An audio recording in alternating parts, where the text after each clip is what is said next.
Hi, my name is Pastor Jerry Ingalls from First Baptist Church in Newcastle, Indiana, and we are on a journey together. We're studying our Bibles. I'm writing a short devotional thought on every chapter of the Bible, and I'm sharing those with you.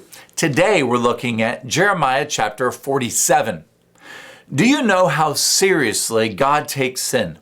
And not just sin as a general concept, but your personal sin as rebellion against Him.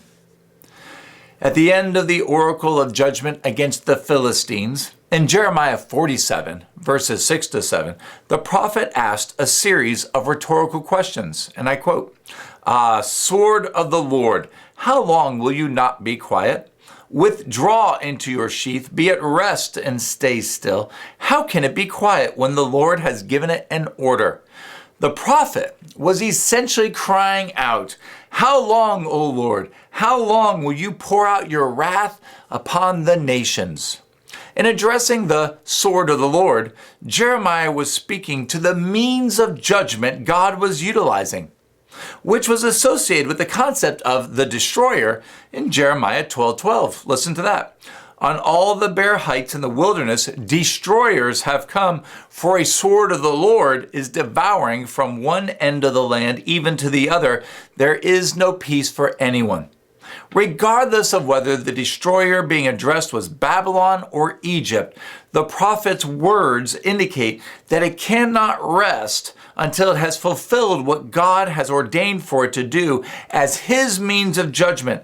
It must act until God is satisfied.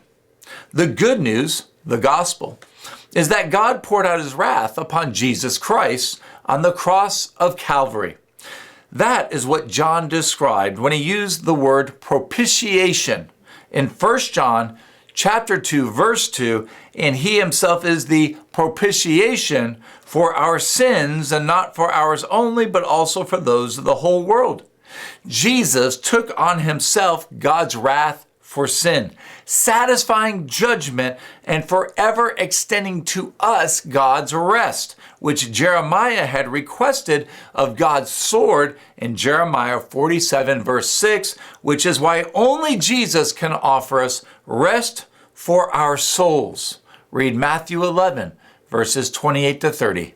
Seize the moment and find rest in Jesus, who rescues us from the wrath to come. 1 Thessalonians 1, verse 10. Seize the moment